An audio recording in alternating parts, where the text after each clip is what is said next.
සීතල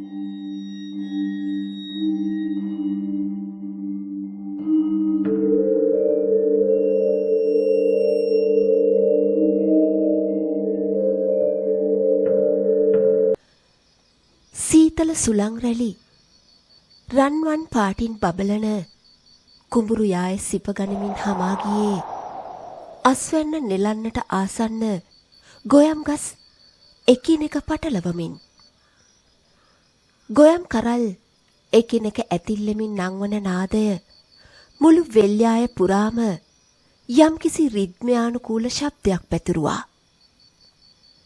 බැස යන රාස්සිගේ අවුවෙන් මුළු උඩවල තැන්න ගම්මානයම මොහොතකට රන් පාටින් ආලෝකමත් වී තිබුණා. ගසක අත්තක වසා සිටි කුරුල්ලන් කීප දෙනෙක් තමන්ගේ කූඩු වෙත පියාසර කළේ රැයේ අඳුර ළඟා වන බව උන්ගේ සහජ බුද්ධියෙන් වටහා ගත්තා වගේ. එහෙත් ඒ මනරම් ආලෝකය වැඩි වෙලාවක් පැවතුනේ නෑ. නිමේෂයකින් පරිසරයේ වසා ගනිමින් බිම් කරුවල වැටෙන්නට වුණා. ඈතින් අහස උසට නැගී සිටින ලිහිණියා කන්දේ දැවැන්ත සෙවණැල්ල මුළු ගම්මානයම වසාගත්තේ යම්කිසි අඳුරු බලවේගයක් මුළු ගමම එකවර ගිල ගන්නවා වගේ. ගොම්මන් වෙලාව ළඟා වන විටම කන්ද දෙසින් ඇසුනේ හදවත කීරි ගස්සන මල මූසල නරින්ගේ හූ හඬක්. එක නරියෙකු තැබූ හූ හඬට පිළිතුරු ලෙස තවත් නරියන් කීප දෙනෙක්ම එකතු වී තබන ඒ මූසල නාදය මුළු අහස පුරාම රැව් දුන්නා. සාමාන්‍යයෙන් රෑ බෝ වී ඝන අඳුර වැටුණු පසු හූ කියන නරියන් මේ ගොම්මන් වෙලාවෙම මෙලෙස එකමුතුව හූ තබන්නේ කුමකටදැයි සිතන විටත් ඕනෑම කෙනෙකුගේ ගත හිරිගඩු පිපෙන්නේ නිරායාසයෙන්. හමායන දැඩි සුළඟත් සමග රූස්ස ගස්වල වියලි කොළ වාතය පුරා එහෙමෙහි කැරකෙමින් ඇදී ගියේ අද්භූත නර්තනයක යෙදෙනවා වගේ. ඉහළ ආකාශයේද අඳුරු වැහි වලාකුළු වලින් බරව පැවතියේ පරිසරයේ සිදුවීමට යන යම් අසුබ සිදුවීමක පෙරනිමිති පළ කරමින්. කඩින් කඩ අහසේ විදුලි කෙටීම් කිහිපයක්ද මතුවී නිවී ගියා. වෙල්යාය සීමාවන මායිමෙන් පටන් ගන්නා ඝන මූකලාන අසලින් වැටි ඇත්තේ රළු වැලි පාරක්. පාර දෙපස සරුවට වැවී තිබුණු කුඩා පඳුරු හා මානං සුළඟට තදින් වැනුණා. සුළඟේ සැරට මූකලානේ තිබූ පරණ රූස්ස ගස් එකිනෙක ඇතිල්ලෙමින් කිරිකිරි හඬ නගන්නට වූයේ බියකරු සංගීතයක් මුළු පරිසරයටම මුදා හරිමින්. මේ ගොම්මන් වෙලාවේ කිසිම ප්‍රාණියෙක් ගෙයින් එළිවසින්නේ නෑ. කුඩා ළමයෙක් පවා ගෙතුලට කර තබා ගන්නට ගම්වල වැඩිහිටියෝ වග බලාගත්තා. මොකද කීවොත් ගම්මුන් තදින්ම අදහන අන්දමට මේ ගොම්මන් වෙලාව විශේෂයෙන්ම මෙවන් අන්ධකාර සීතල වෙලාවක් මනුෂ්‍යයින්ට අකපයි. එය සම්පූර්ණයෙන්ම අන්ධකාරයටත් එසේ නැතිනම් නොපෙනෙන අමනුෂ්‍ය ප්‍රාණයන්ටත් කැප වූ කාලයක්. මේ වේලාවේදී අමනුෂ්‍යයන් පාරවල් වල සැරිසරන බවත් උන්ගේ බැල්ම වැටුනොත් මනුෂ්‍යයෙකුට ගැලවීමක් නැති බවත් ගමේ පරණ අය තදින්ම විශ්වාස කළා.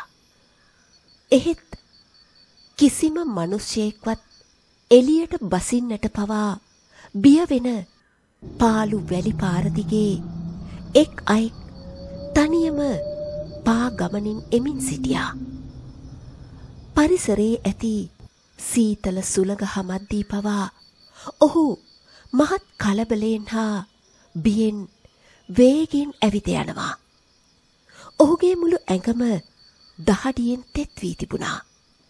හැම අඩියක්ම තබන විට ඔහු වටපිට බැලුවේ කිසියම් නොපෙනෙන අනතුරක් තමන් දෙසට එමින් තිබේදැයි සැකයෙන් වාගේ.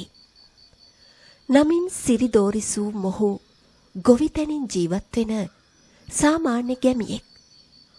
කය වෙහෙසා වැඩ කරන ඔහු සරල ජීවිතයක් ගත කරපු කෙනෙක්. එහෙත් ඔහුට මේ අවේලාවේ මෙලෙස තනියම අන්තරායකාරී මගක යන්නට සිදුවුණේ අවාසනාවන්ත සිදුවීමක් නිසයි.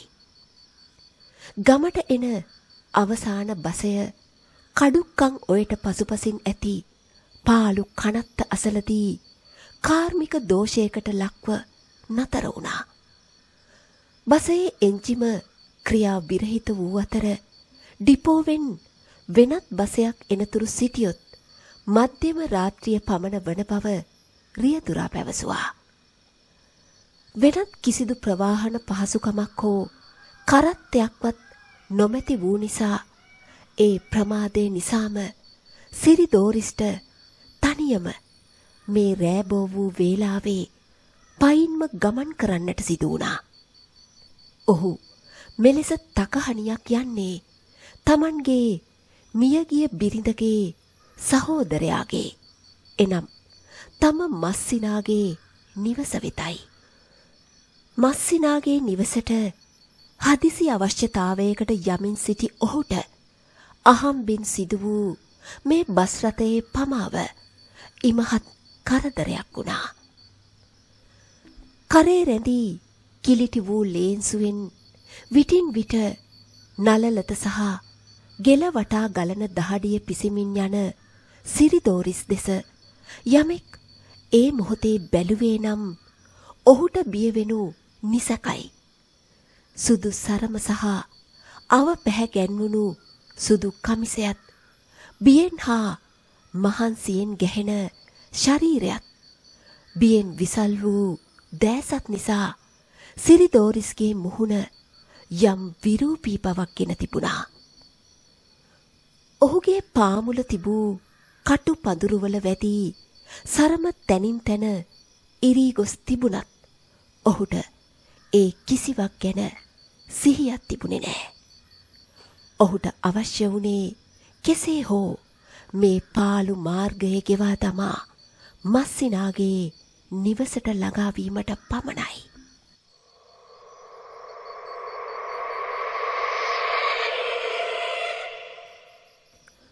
ඔහු මහ මූකලාන පටන් ගන්නා තැන ඇති සංහිඳ අසලදී මොහොතකට නතර වුණා. ගම්මුන් විසින් පුද පූජා පවත්වන මෙම සංහිඳේ කුඩා මැටි පහනක් ඒ වන විටත් දැල්වෙමින් තිබුණා. එහි දැල්වෙමින් තිබූ පහනින් තෙල් බිඳක්ගෙන හිසේ ගාගත් සිරිදෝරිස් අයියනායක දෙයි හාන්දුරුවනේ මාව ආරස්සා කුරන්ට මේ අසරණයාට පිහිටවෙන්ට. එසේ සිතමින් යළිත් ගමන පටන් ගත්තා. ඒ සංහිඳේ තෙල් ටික හිසේ ගා ගැනීමට ලැබුණු නිර්භයතාව නිසා ඔහු යම් තරමක හිතට ශක්තියක් අරන් ඉදිරියට ආවා. හිසේ ගාගත් ඒ පහනේ තෙල් බිඳෙන් යම්කිසි අද්භූත ආශිර්වාදයක් තමන්ට ලැබුණාක් මෙන් ඔහුට දැනුණා. එසේ නොවුණා නම් පරිසරයේ තිබූ අද්භූත මූසලකමටම ඔහු බියෙන්ම මිය ගොසින්. මූකලාන අසලින් වැටී ඇති අඳුරු මගදිගේ පා තබද්දී සිරිදෝරිස්ට උඩවල තැන්න ගමේ පරම්පරාවෙන් පරම්පරාවට පැවත එන පැරණි කතා එකින් එක මතක් වෙන්නට වුණා. කුඩා කාලයේදී ගමේ සිටි වයසක උදවිය පැල්වලදී සහ කමතේදී කී අద్භූත කතා ඔහුගේ මතකයට ආවා.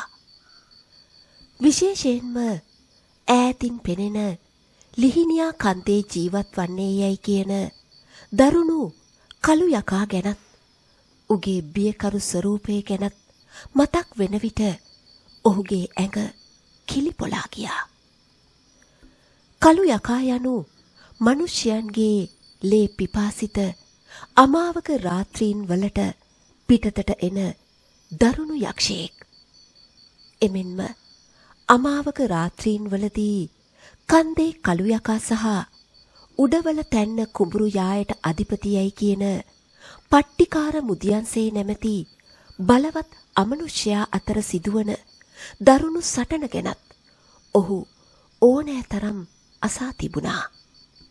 මේ අමනුෂ්‍යයන් දෙදෙනා අතර ඇතිවන සංග්‍රාමයට මැදිවෙන ඕනෑම මිනිසෙකුට ජීවිතය අහිමි වෙන බව ගම්මුන්ගේ දැඩි විශ්වාසයක් තිබුණා. සීවරන් දෙයියනේ හද තමාවක නේද? සිරිදෝරිස්ට එකවරම සිහිපත් වුණා. අහසේ සඳනේ මුළු අහසම කළු වලාකුළු වලින් වැසී තිබුණා. මේ සිතවිලි සිතට එන විට ඔහුගේ දෙපා වාරු නැතුව යනවා මෙන් ඔහුට දැනුණා. දනහිස් ගැහෙන්නට වුණා. එහෙත් නතර වීමට වේලාවක් නැහැ. ඉතිපිසෝ භගවා අරහං සම්මා සම්බුද්ධෝ විජ්ජාචරණ. ඔහු බුදුගුණ සිහි කරමින් අඳුර දෙසටම තමන්ගේ ඊළඟ පියවර දැපුවා.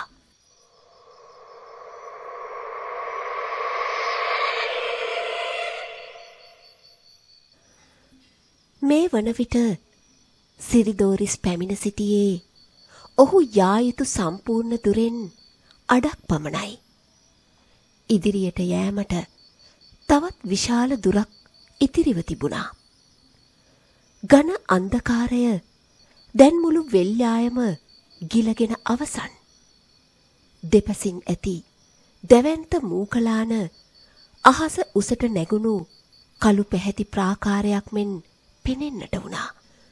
රාත්‍රියේ නිහඬ බව බිඳිමින් ඇසුණු එකම ශබ්දය වුණේ සිරිදෝරිස්ගේ පාවහන් වැලි පාරේ ගැටෙන කරස් කරස් හඬ පමණයි.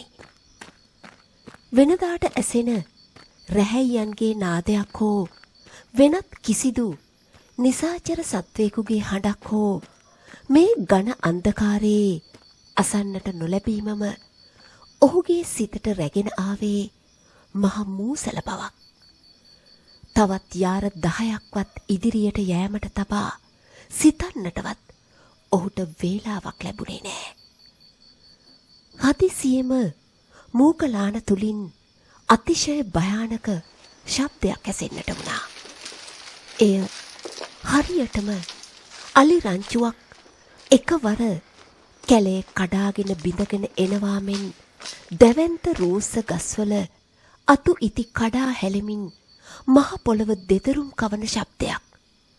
ඒ සමගම ඊතා තදින් හුස්ම ගනිමින් පිටවන සියුම් එහෙත් හදවත පතුලටම කාවදින ගැඹුරු ගෙරවිලි ශබ්දයක්ද පරිසරයේ පුරා පැතිරී ගියා. ඒ ගෙරවුම වලහෙකුගේ හෝ කොටියෙකුගේ නාදයට වඩා 10 ගුණයක් බියකර වුණා. එය ඇසෙන විට සිරිදෝරිස්ගේ නහරවල ගලන ලේ මොහොතකට නතර වී නැවතත් උණුසුම් වී කැටි ගැසෙන්නාක් මෙන් ඔහුට දැනුණා. ඔහුගේ මුළු සිරුරම දහඩියෙන් තෙත් වුණා. දෙපා වාරු නැතුව යන්නාක් මෙන් දැනුණත් මරබිය නිසාම ඔහු එක මිනිත්තුවක්වත් නතර නොවී තමන්ගේ මුළු ශක්තියම යොදා තවත් වේගයෙන් හති දමමින් ඉදිරියට ඇවිදගෙන ගියා. නැවතත් වැඩි දුරක් යාමට ඔහුට ලැබුණේ නැහැ.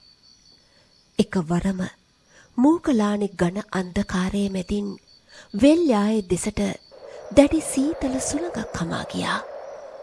ඒ සුළඟ පරිසරයේ හටගන්නා සාමාන්‍ය සුළඟක් නොවේ. එහි දැවටී තිබුණේ නාසය හිර කරවන සුළු පපුව දවන තරම් රළු මිනි කුණු ගඳක්. ඒ සැර ගඳ නාසයට වැදීමත් සමගම සිරිදෝරිස්ට තදින් ඔක්කාරය සෑදී වමනේ යෑමට ආසන්න වුණා. ඔහු තම කරේ දමාගෙන සිටි දහඩිය පිඟුණු කිලිටි ලේන්සුවගෙන කට සහ නාසය තදින් වසාගත්තා. හුස්ම ගැනීම පවා අතිශය දුෂ්කර වුණා. ඉන්පසු මද වේලාවකට මූකලානෙන් ඇසුණු ඒ අද්භූත සද්දබද්ද සියල්ල එකවරම නතර වුණා. ගස් කඩා වැටෙන හඬවල්, ගෙරවීම් සහ ඒ මූසල සුළඟද එකවරම අතුරුදහන් වුණා. එහෙත් ඒ අසාමාන්‍ය නිහඬතාව ඊට පෙර තිබුණු ශබ්දවලට වඩා බියකරු වුණා. යම්කිසි විශාල අනතුරක් Taman දෙස බලා සිටිනවා වැනි හැඟීමක් ඔහුගේ හදවතට දැනුණා. එහෙත් පරිසරයට පැමිණි ඒ නිහඬතාව නිසා සිරිදෝරිස් යන්තම් හෝ යම් ධෛර්යයක්ගෙන දෙවියන් යතිමින් Tamanගේ ගමන තවත් ඉක්මන් කළා. ඔහුගේ එකම අරමුණ වුණේ කෙසේ හෝ මේ මූකලාන මායිම පසුකර මස්සිනාගේ නිවස පෙනෙන මානයට යෑම පමණයි. ඉතිවිසෝ භගවා අරහං සම්මා සම්බුද්ධෝ. සිරිදෝරිස් දහඩිය වැකුණු මුවින් යුතුව වේවුලන හඬින් නැවතත් බුදුගුණ මුමුණමින් ඉදිරියට යන්නට වුණා. කටහඬ පිටතට නොඇසුණත් ඔහුගේ තොල් වේවුලමින් නොනවත්වාම ගාථා කියන්නට වුණා. දැන් ඔහුට ආපසු හැරී යන්නටත් කිසිසේත්ම නොහැකි. මන්දයත් ආපසු යන පාර සම්පූර්ණයෙන්ම අන්ධකාරයේ ගිලී අවසන් නිසයි. ආපසු ගියොත් නැවතත් අර කනත්ත පසු කර යා යුතුයි. එය ඉදිරියට යෑමට වඩා මාරාන්තික බව ඔහු දැන සිටියා. එහෙත් හදිසියෙම ඒ නතර වූ අද්භූත ශබ්ද නැවතත් ඇසෙන්නට පටන් ගත්තා. මෙවර එය ඇසුනේ මූකලාන ඇතුලෙන් නොවේ. එකවරම සිරිදෝරිස්ගේ හිසට කෙලින්ම උඩින් අහසට නැගුණු දැවැන්ත ගස් අතු අතරින් ඒ ශබ්දය නැවත ඇසෙන්නට පටන් ගත්තා. ගස්වල අතු ඉති තදින් සෙලවෙන සද්දයත් කොළරොඩු සිරිසිරි ගාමින් Tamanගේ ඇඟට හැලෙන සද්දයත් සමගම මනුෂ්‍ය නොවන අතිවිශාල සත්වයෙකුගේ හතිලන හුස්ම හඬක් හරියටම Tamanගේ හිසට ඉහළින් ඇසෙද්දී ඔහු තව තවත් බය බිරාන්ත වුණා. නොපෙනෙන ඒ මහා භයානක සෙවණැල්ල Tamanට ඉහළින් ගසින් ගසට පනිමින් Tamanව ලුහු බඳින බව සිරිදෝරිස්ට ඉවෙන්මෙන් දැනුණා. ඔහු උඩ නොබලාම ගමන තවත් ඉක්මන් කළා. සිරිදෝරිස්ගේ මේ වේගවත් ගමන දෙස අසල තිබුණු දැවැන්ත පැරණි කොස්ගසක පාරට උඩින් හරස් වී තිබුණු විශාල අත්තකට වී වාඩි වී බලා සිටින්නේ විනිවිද නොපෙනෙන තරම් ඝන කළු දුමාරයකින් සෑදුණු භයානකරුවක්. එය සාමාන්‍ය මිනිසෙකුට වඩා 3-4 ගුණයක් විශාල වූ යෝධ අමනුෂ්‍යෙක්. අඳුර අතරින් දිලිසෙන විශාල දල දෙකක් උගේ මුවගින් පිටතට නෙරා තිබුණා. ඒ මුහුණේ තිබුණේ මනුෂ්‍ය වර්ගයා කෙරෙහි ඇති අසීමිත වෛරයක්.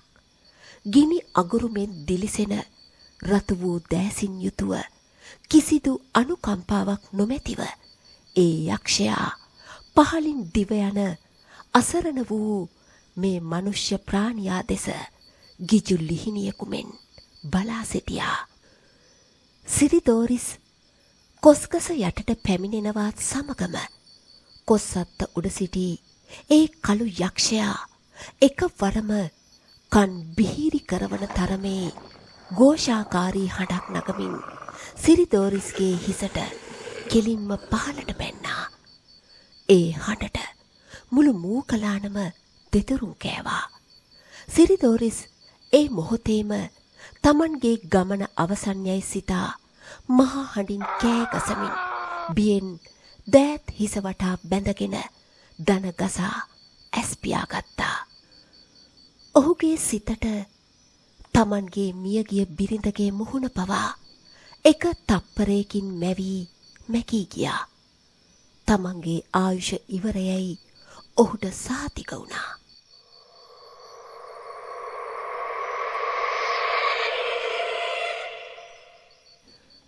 ඒත් පුදුමයක්, බලාපොරොත්තු නොවූ හාස්කමක් ඒ නිමේෂයේදී සිදු වුණා.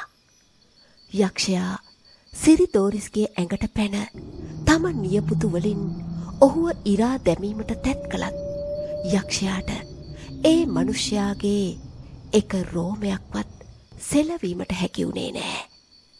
සිරිදෝරිස් වටා අදෘශ්‍යමාන බලවත් පවුරක් ඉදිවී ඇති බවක් දැනුණා.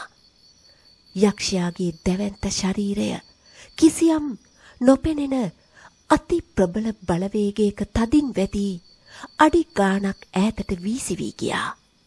මහා හඬින් බිමට වැටුණු යක්ෂයා කෝපයෙන් ගර්ජනා කළා. ඌ කොයිතරම් පොරබැදුවත් නැවත නැවතත් පැනීමට උත්සාහ කළත් සිරිදෝරිස්ගේ සිරුරට ලං වෙන්නට පවා ඌට හැකි වුණේ නෑ. ගමන ආරම්භයේදී මූකලාන මායිමේ තිබූ සංහිඳේදී දෙවියන් යතිමින් සිරිදෝරිස් තමන්ගේ හිසේ ගාගත් ඒ පිරිසිදු තෙල් ටික මේ වන විට සිරිදෝරිස්ගේ සිරුර වටා ආරක්ෂක කවචයක් තනා තිබුණා. ඒ දිව්‍යමය ආරක්ෂාව බිඳින්නට කිසිදු අමනුෂ්‍යයෙකුට හැකියාවක් තිබුණේ නෑ.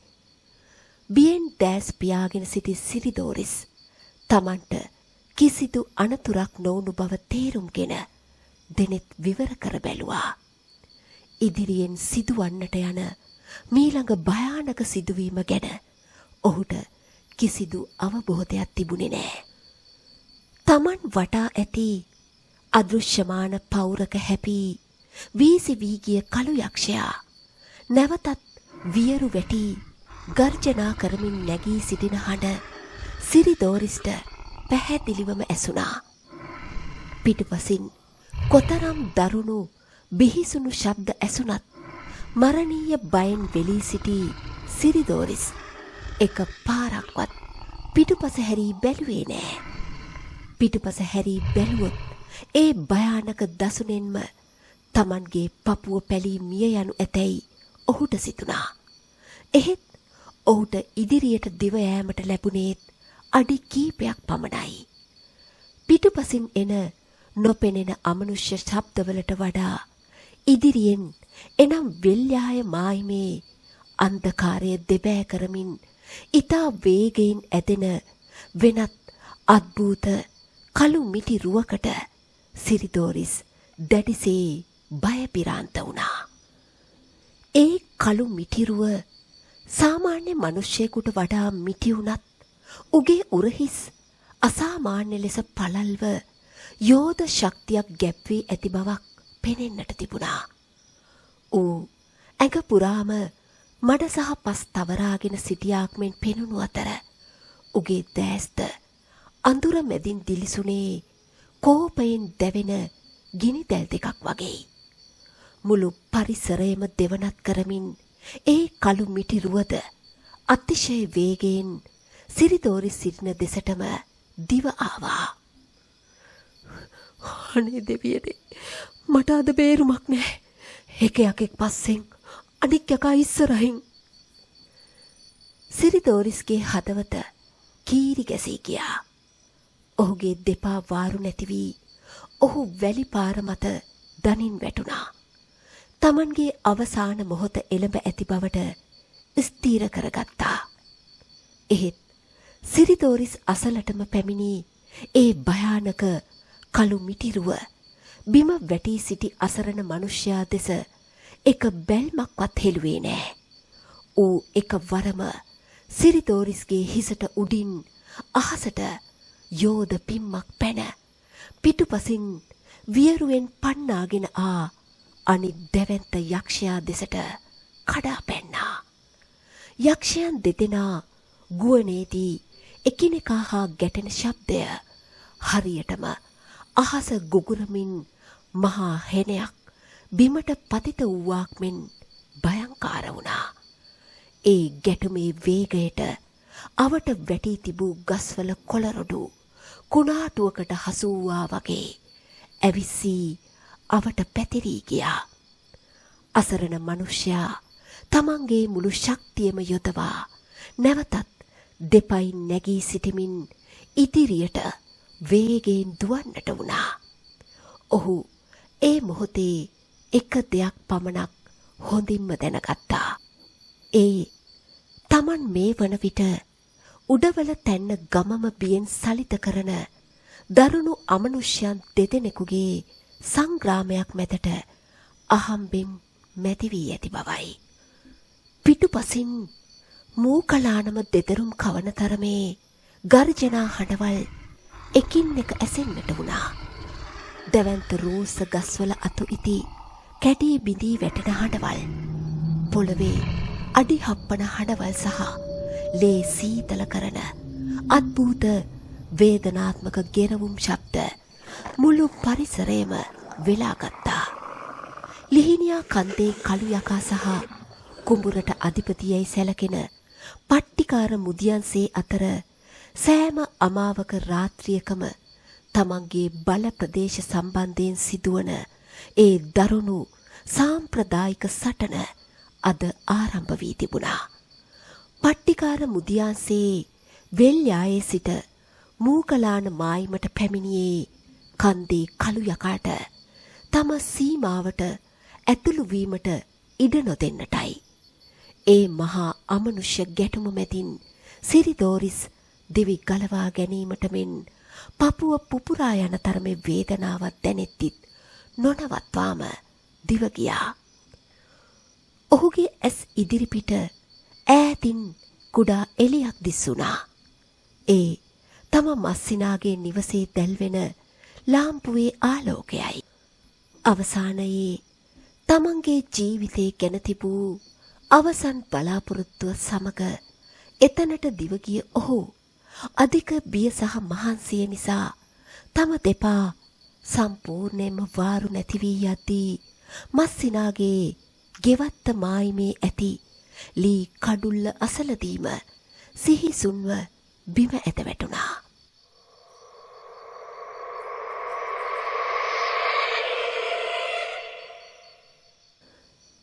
එදින රාත්‍රියේ ගෙයි පිල් කඩ මතට වී අඳුර දෙස බලා සිටි සිරිදෝරිස්ගේ මස්සිනාගේ සිතටත් යම් නොසන්සුන් බවක් දැනෙමින් තිබුණා.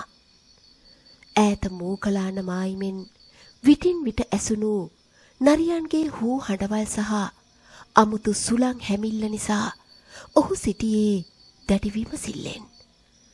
හදිසියේම ගෙවත්ත මායිමේ ඇති ලී කඩුල්ල දෙසින් දඩස් ගා යමක් ඇද වැටෙන විශාල ශබ්දයක් ඇසෙද්දී ගෙමිතුලේ නිදා සිටි සුනකයාත් බුරාගෙන ගොස් නැවතත් වලිගය හකුලාගෙන ආපසු පැමිණියා. මස්සිනා වහා ලාම්පුවත් රැගෙන කඩුල්ල දෙසට දිව ගියා. ලාම්පුවේ දුර්වල එළිය වැටෙද්දී ඔහු දුටු දසුනින් ඔහුගේ ඇඟේ හිරිකඩ පිපී ගියා. කඩුල්ල අසල මඩේ වැටී සිටියේ වෙන කවුරුවත් නෙවෙයි, තමන්ගේම මස්සිනාවන සිරිදෝරිසුයි. අනේ අපොයි සිරිදෝරිස්, මොකෑ මේ? මස්සිනා වහා බිමට නැමී ඔහුට කතා කළත් කිසිදු ප්‍රතිචාරයක් නැහැ. සිරිදෝරිස්ගේ දැස් උඩ ගොස් සිටි අතර ඔහුගේ මුළු සිරුරම දහඩියෙන් තෙත්ව අයිස් මෙන් සීතල වී තිබුණා. ඔහු තදින් හුස්ම ගනිමින් සිටියා. මේ අමාවක අන්ධකාරයේ බිහිසුණු අමනුෂ්‍ය බැල්මක් ඔහුට වැටී ඇති බවත් ගමේ හැදී වැඩුණු මස්සිනාට එකවරම අවබෝධ වුණා. ඔහු වහා කෑගසා තම බිරිඳට එළියට එන ලෙස පැවසූ අතර දෙදෙනා එක් වී අමාරුවෙන් සිරිදෝරිස්ව ගේ පිලට ඔසවාගෙන ආවා. දොරවල් වහගෙන ඇතුළට වෙලා ඉඳපන්. මං යනවා සේදිරිස් ගුරුනාසෙව එක්කානෙන්ට. බිරිඳට එලෙස කියූ මස්සිනා ඝන අන්ධකාරයේ ගැනවත් තවමත් ඈතින් ඇසෙන නරින්ගේ හූ හඬ ගැනවත් නොසිතා ගුරුනාන්සේගේ නිවස දෙසට දිව ගියේ තම ඥාතියාගේ ජීවිතය කෙසේ හෝ බේරා ගැනීමේ අරමුණින් පමණයි. කෙසේ හෝ නිදා සිටි ගුරුනාන්සේ අවදි කරවාගෙන විස්තරය පවසා දෙදෙනාම හැකි විගස මස්සිනාගේ පැලට පැමිණ ගුරුනාන්සේ විසින් යුහුසුළුව අවශ්‍ය කරුණු කාරණා සිදු කරන්නට වුණේ සිරිදෝරිස්ව නැවත ප්‍රකෘති තත්වයට ගැනීමටයි. ඕන් ඔය තෙල් ඩිංගිත්ත ගාපන් ඕකගේ ඔළුවේ. නලලට තියලා හොඳට පිරිමැදපන්. මහා ලොකු දෙයක් නෑ, හිත ගැස්සිලා වගේ. කට්ට කුමංජල් සහ පිරිත් කළ තෙල් සුවඳින් පිරුණු කාමරයක් තුලින් ගුරුනාන්සේගේ ගාම්භීර එහෙත් කරුණාබර හඬ පරිසරය පුරා පැතිරී ගියා. සිරිදෝරිස් ඉතා අමාරුවෙන් සෙමින් තමන්ගේ පියවි සිහියට එමින් ඇස්සැරියා. ඔහුගේ මුළු ඇඟම තදින් රිදුම් දුන් අතර හිස ගලක් මෙන් බර වී තිබුණා. තද කැක්කුමක් සහිතව ඇස් අරින විට ඔහුගේ ඇස් ඉදිරිපිට මහත් කනස්සල්ලෙන් බලා සිටියේ ඔහුගේ මස්සිනායි. ඔහු අසල ගමේ ප්‍රසිද්ධ යකැදුරු කෙනෙකු වන සේදිරිස් ගුරුනාන්සේ ජයග්‍රාහී බැල්මකින් බලා සිටියා. ඒ වන විටත් එළියේ කුරුල්ලන්ගේ නාදය ඇසෙන්නට වූ නිසා රාත්‍රිය ගෙවී ගොස් උදෑසන වී ඇති බව සිරිදෝරිස්ට වැටහුණා. ගුරුනාන්සේ මසිනේ මං මොකද්ද මේ අර යකෙක් ලොකු යකෙක් පන්නන් ආවා. එතකොට තව එකෙක්. සිරිදෝරිස් නැවතත් බියෙන් ගැහෙමින් වචන එකිනෙක ගැට ගහන්නට උත්සාහ කළා. ඔහුට තවමත් ඊයේ රාත්‍රියේ මූකලාන මායිමේදී සිදු වූ භයංකාර සිදුවීම සිහිනයක් මෙන් මතකයේ තිබුණා. හා කලබල වෙන්න එපා සිරිදෝරිස්. දැන් එව්වයින් කිසිම කරදරයක් නැහැ. උඹ ඉන්නේ මයේ ගෙදර. මස්සිනා සිරිදෝරිස්ගේ ඇඳ අත්තරින් වාඩි වී ඔහුගේ පිටට තට්ටු කරමින් සැනසිලිදායක ස්වරයෙන් පැවසුවා. ඊයේ රාත්‍රියේ කඩුල්ල ගාව මහ සද්දයක් ඇහිලා බලනකොට උඹ වැටිලා හිටියා සිහියක් පතක් නැතුම්. මං විගහින් ගුරුනාන්සෙව එක්කන් ආවා. ඊයේ අමාවකනේ. කළු යකාටයි පට්ටිකාර මුදියන්සෙටයි ඊයේ රෑ මහා ලොකු වැඩ තිබ්බා. මූකලාන මායිමේ උන්ගේ සටන යනකොට ඒ ඇස්සේ උඹ ඒ පාරේ ගිහිල්ලා. උන්ගේ බැල්ම වැටිලා බොට. ඒකයි උනේ. මස්සිනා සිදුවීම කෙටියෙන් විස්තර කළා. පුදුමයි තෝ බේරුණා කොල්ලෝ. ගුරුනාන්සේ සිරිදෝරිස්ගේ හිසට තවත් තෙල් ටිකක් ගල්වමින් එසේ පැවසුවා. කළු යකා පයින්නෙම මනුස්සයෙකුගේ බෙල්ල කඩාගෙන කන්ට. ඌට මනුස්ස පුලුටක් පේන්ට බෑ. හැබැයි කොළුවෝ තෝ මූකලානට එන්ට කලියෙන් සංහිඳේ තෙල් ටික හිසේ ගාගෙන ආපු හන්දා අයියනායක දෙයිහාඳුරුවන්ගේ බැල්ම උඹට වැටිලා තිබ්බා. කළු යකා වීසික්ක උනේ ඒකයි. ඒ වීසි වෙච්ච වෙලාවෙම තමා කුඹුරේ සීමාව රකින්න පට්ටිකාර මුදියන්සේ ඇවිදින් ඌත් එක්ක හැප්පුනේ. පට්ටිකාර මුදියන්සේගේ අරමුණ උඹව මරණ එක නෙවෙයි. කළු යකාව එළෝන එක. සංහිඳේ ආශිර්වාදය නිසයි ඒ අස්සයෝ දෙන්නගේ ගැටුම නිසයි තමයි අද උඹ ඔය ඇස් ඇරලා බලන් ඉන්නේ. නැත්නම් අද අපි උඹේ මිනිය තමා හොයන්නේ. ඒ වචන ඇසෙද්දී සිරිදෝරිස්ගේ දෙනෙතට කඳුළු ඉනවා. තමන්ට නොපෙනෙන ලෝකයේ කෙතරම් භයානක බලවේග ක්‍රියාත්මක වුණත් යහපත් සිටිවිල්ලෙන් දෙවියන් අයතගෑ තෙල් බිඳත් සිහි කළ බුදුගුණත් තමන්ගේ ජීවිතේ රැකදුන් බව ඔහුට පසක් වුණා.